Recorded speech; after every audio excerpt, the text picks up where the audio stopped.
leadership. What does it mean to be a service leader in an organization that is committing itself to differentiating from the competition by building an uplifting service culture? A culture where everybody's taking action to create more value for somebody else, whether it's an external customer or an internal colleague in the same department or in another department.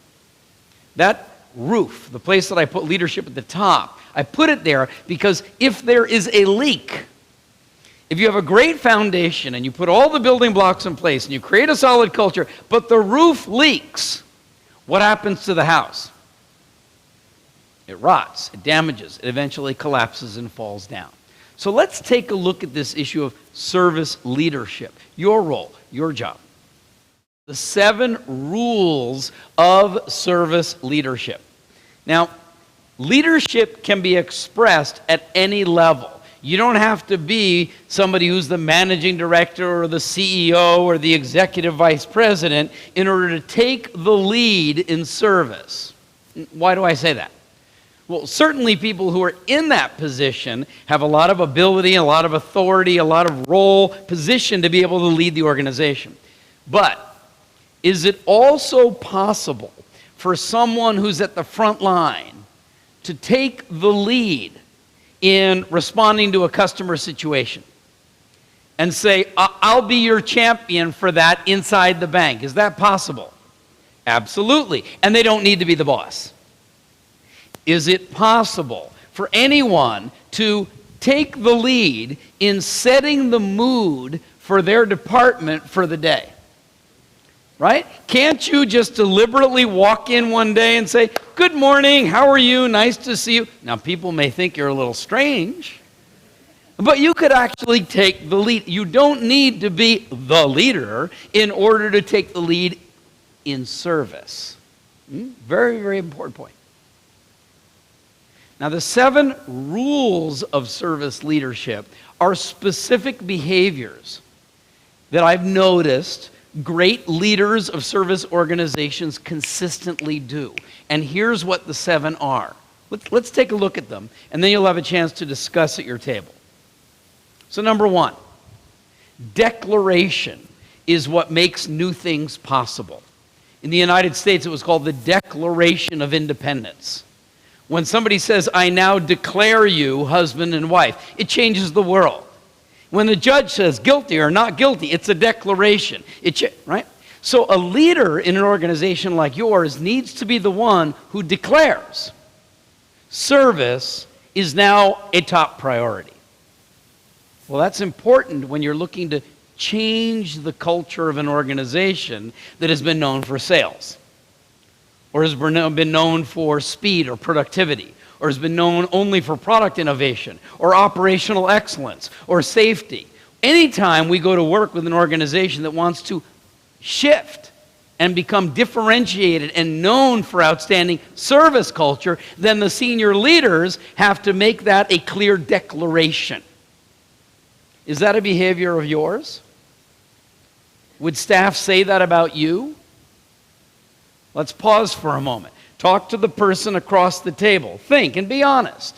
If we were to check to all the people who report to you, would they say that you say that service is a top priority?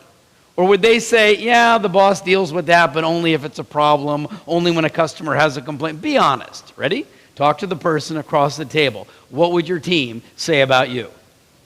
Rule number 2, service leadership. Rule number 2, be a great role model, walk the talk. You know the expression, action speaks louder than words. So if you're doing rule number 1, declare, but then they look and see what you actually do, and you're not actually behaving that way, then all the words go out the window. Now, at the end of the program today, I'll give you some very specific examples of things that you can do that are walk the talk, so that your staff see that you actually believe it. They hear the words you say, they watch the things that you write, they notice how you are with somebody when they're upset, they see how you spend your time. What would be one example of somebody in this organization demonstrating service leadership by walking the talk, what would it look like? What would it sound like? What would it show up like in a real situation? Either external customer facing or internal service between colleagues, between different departments. Ready? Again, talk to the person across the table. What would be an example of rule number 2 of service leadership coming alive inside this bank? Go. Rule number 3 in service leadership is promote a common service language. Now, in an organization like yours, each function, each division, each department has its own technical language. There's a language of real estate, there's a language of lending, there's a language of insurance, there's a language of mortgage, there's a language of credit card, there's a language of... We're talking here about promoting a common service language. And as you could see before the break, it's produced by the service education. So, for example, there are 6 levels of service. The lowest one is criminal. Then, basic. Followed by expected, desired, and unbelievable. Right? I mean, just in a very short period of time, you have learned a certain common language. But as quickly as it made sense, it could also fade away, right, unless it was consistently promoted. And that's one of the rules of service leadership. So what would be an example? Where could you as a leader use that language, promote that language, ask other people to use that language? Use that language in a way that makes other things clear, that helps people to coordinate better with each other, to understand each other better, to choose new action to take with each other.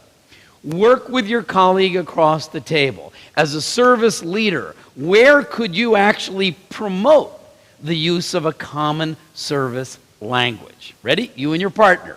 Go. The 4th rule is called measure what really matters. There are many things that you can measure. You can measure churn, you can measure sales, you can measure profitability, you can measure external service performance, you can measure how long something takes, you can measure accuracy, you can measure margin. I mean, you can measure a lot of different things. But if you're looking to build an uplifting service culture, you have to be very careful about what it is that you tell your staff you're paying attention to as a leader. What is it that you say really matters?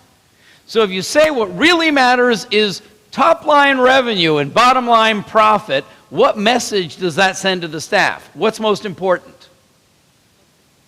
The money, okay, not the service. So that is important. It's one of the ultimate business objectives, along with shareholder value and reputation. But it's a lagging indicator. It comes after everything else that you've done. A leading indicator of those ultimate objectives would be your survey scores, your satisfaction score, your loyalty index, your employee engagement score, right? If those are going up, you're going to get the ultimate objectives. But even that is somewhat lagging because you don't go survey everybody every day. There is another indicator. There is something that could let you know that you're moving in the right direction, and that's positive customer feedback. If you're getting a lot of compliments, if you're getting a lot of input, if people are saying, ooh, I like it, and thank you for doing that, if that's coming in abundance, not only from external customers, but even between colleagues, then you know your survey scores are going to go up, which is going to lead you to the ultimate objectives. So now you can see you've got comments, which precede survey scores, which precede ultimate objectives. Here's the big question. What is it that has to happen before you even get a compliment? What is the necessary precursor, the required first step that results in a compliment that leads to a score that leads to the profitability? It's got to be some action that was taken that created some value that was above and beyond what the other person expected. So someone needs to look at a situation and someone who needs something, come up with a new idea, take a new action step, produce the value, get the compliment, get the scores, get the profitability, and ultimate business objectives. You see how that works? Now, if I go to the thousands of people who work in this organization and I ask them, in today's world, what does senior leadership pay most attention to, what would they say? The numbers. That's the culture that exists today. But you're looking to deliberately shift that culture now to be focused on service differentiation. Uplifting service is the culture. So then what is it that we need to let the staff know really matters? What is it we should be measuring as a service leader? Is it just the numbers? Or should we be watching the scores and counting the feedback and actually keeping track of how many new ideas and new actions have we taken to create more value for someone else? As an uplifting service leader in this organization, you need to let your staff know that you're measuring what really matters. I want you to have a conversation at your table right now. How do you see that apply in this organization?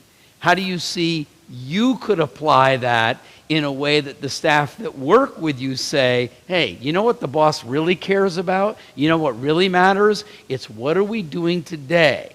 What action do you take that creates more value for someone else? Conversation at your table. The fifth rule of service leadership, that one of those critical behaviors that a service leader needs to do in an organization, is called enable and empower your team. Now, let me ask, in this part of the world, is that word empower, empowerment, is it something familiar to you? Of course it is. Anybody who reaches a leadership position has heard this word, empower your team. You know, empowerment is important. What's the challenge around the word empowerment? Why is it that some leaders hesitate to empower, to give authority, to give responsibility, to give people the freedom to make a decision, to take some action? What is it that would cause you to hesitate? Yeah, fear. Fear. If you're afraid that the person that you empower might do the wrong thing, make a mistake, make a bad decision. You know, if you can't be sure that that person's going to make a good decision, you would naturally hesitate to give them empowerment. Clear. But let's look at this the other way. If you could be absolutely sure that somebody could make a good decision, they understood, they could think well, they would come up with a good thing to do. If you could be sure, would you gladly empower them? Yes or no? Absolutely. So, how do you know that someone can make a good decision? What is it that you would need to do in order to give yourself the confidence as a leader that, in fact, they could make a good decision in whatever situation arises? Yeah, very good. You would have to take responsibility for doing what? For what? For educating them, for coaching them and mentoring them and supporting them and helping them work through issues. And even if they make a mistake, you would say, great, let's learn from that together so that the next time you can make a better decision. That's why this rule is not empower your team. It's, as a service leader, take responsibility to enable and empower your team. Now let me be clear. When I talk about the sixth rule of service leadership out of 7, and it says remove the roadblocks to service, I'm not saying to remove yourself. I'm saying that over time, especially in an organization like yours that's grown so fast, and promoted so many products and produced so many sales and so much profitability in such a short period of time that there can be certain structures that end up in place that actually don't make it easy to go outside the structure. You end up putting process in place that looks like tomorrow should be like yesterday, which is like today, and now you're asking them to be flexible. And now you're asking them to be more personalized in the way you respond to someone. And now we're asking them to come up with some new action that will produce a complement, but they could look at all of the structures and the process and the procedures and say, hey, wait a minute, I can't do that. Unless you as the leader say, yes, you can. But boss, what about? And you say, no, let me explain. That can actually be removed in a certain situation. Now, not randomly, but we're saying it's your job to listen for the frustrations of your staff. It's your job to anticipate what could get in their way. It's your job to listen for example, a customer complaint about the way something was handled, and instead of looking at who was the staff member and what did they do, you look at, well, what was the situation in which the staff member chose that, and what did they see was getting in their way of doing something else? That's the roadblock to service. What would be some examples of that in this organization? When you think about who you are and what your department does and how quickly you've grown, there's a lot of practice there. There's a lot of procedure there. There's a lot of process that's already in place. Could any of that look like a roadblock to doing something differently than your staff have normally done? Could you, as a service leader, take the lead in helping to remove the roadblock to service so that while we're educating and encouraging people to take new action, they won't say, but I can't. Why not? Because of, well, that would be the roadblock to service. And it's your job as a leader to help make that go away. What would be an example of some of the roadblocks your staff face today? Rule number 7 in the 7 rules of service leadership is sustain the focus and enthusiasm for uplifting service. Let's face it, there are a lot of things in daily working life that can distract people from service. There are a lot of things that can kind of push people back and slow people down. It's like sand in the gears. Your job is not only to remove the roadblocks, not only to promote the common language, but sustain that focus and enthusiasm over time. So what are some ways that you can do that? Well, when you educate people, that promotes. When you recognize people, pat on the back, that promotes. When you are a great role model, that promotes. When you take the lead and you acknowledge other people when they take the lead, that promotes and sustains the enthusiasm for service. Every organization, every part of the world, every industry has certain rituals and practices and protocol for the way we do things, right? Think about you and what it's like to work for you. What is it like to come to work on a Sunday, Monday, Tuesday, Wednesday in this part of the world? And is there a morning kickoff? Is there an end of the day huddle? Is there a midweek acknowledgement? Is there an end of the week celebration? Or is it just go to work, do your job? How are the numbers? Do more. I mean, be honest. What could you do or could you do better that would help sustain the focus and enthusiasm on what we're asking people to do, which is take new action to create more value for someone else? Then someone has to be paying attention to taking action to create value for them. And that person's job is you.